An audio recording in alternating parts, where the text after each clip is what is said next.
Hi boys and girls, it's Miss Skiva. So today for reading, you guys are going to think really hard back to yesterday when we talked about, or all week actually, we've been talking about problem and solution, right? So we know that a problem is something that goes wrong in the story, something that happens, that the characters have to try and work towards fixing or solving, and this would be a solution. So when we have a problem, and we work to solve it, and we do solve it, that's called a solution. How things get worked out in the end, or how the problem is solved. So we remember this picture and how the problem this girl was having was that she was getting all wet in the rain, and that is no fun for anyone. So how did they solve this? What was the solution here? Can you guys look at the illustration and tell me what the solution was to this girl's problem? Yeah, she was getting all wet, and so the boy brought her an umbrella to keep her from getting wet, to keep her dry. So her problem was solved with an umbrella. The umbrella was the solution. So you guys also have been working really hard on retelling stories.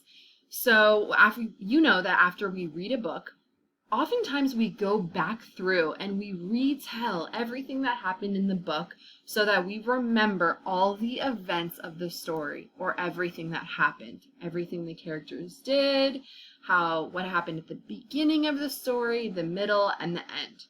So for retelling stories, it says, when I read a story, it has more than one part. The title and the author are just where I start. We start right on the title page, right? And then we get into reading our story. The setting, or where the story takes place, the characters, or the people or animals in our story, and the problem, our story parts as well.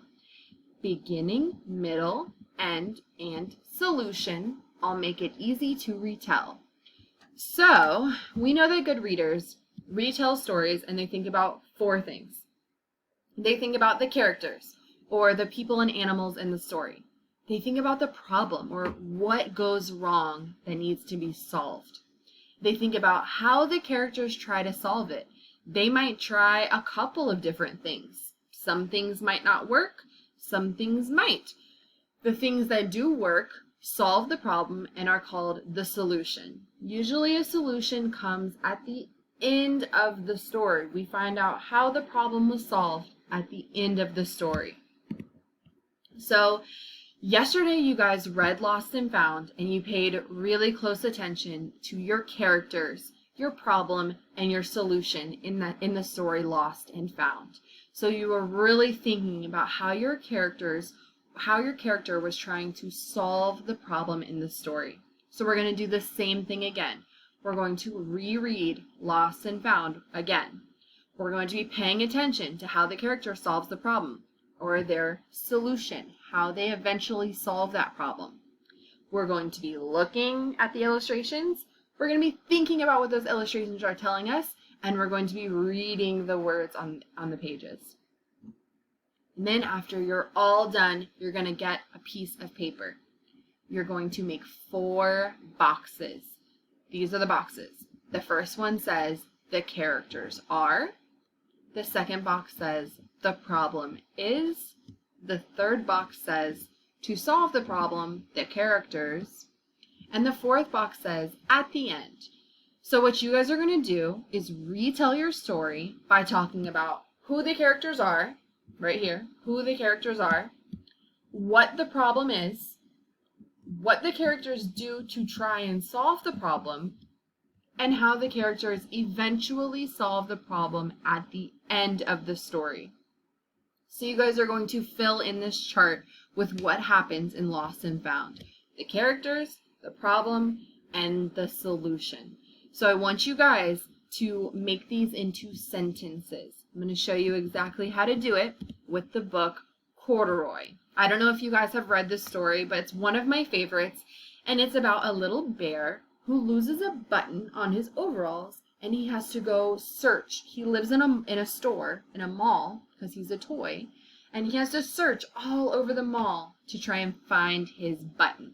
So I did my boxes for my retelling. And so the first box says the characters are. I know after reading Corduroy that the characters in the story were Corduroy, Lisa, Lisa's mom, and the night watchman at the mall. So down here, I made that into one full sentence. The characters are Corduroy, Lisa, Lisa's mom, and the night watchman. So that's how I explained who the characters in my story were. Then, my second box says, the problem is. And after reading Corduroy, I know that the problem is that Corduroy lost a button on his overalls. So I made that into a full sentence. The problem is Corduroy has lost a button on his overalls. That was the problem in my story. That was what I knew the characters were going to work towards solving. So, to solve the problem, I read that Corduroy searched the mall to try and find his button. Again, I made that into a full sentence. To solve the problem, Corduroy searched the mall to try to find his button. And then at the end of the story, this says at the end, this is my last box, I know that at the end, Corduroy ended up finding his button,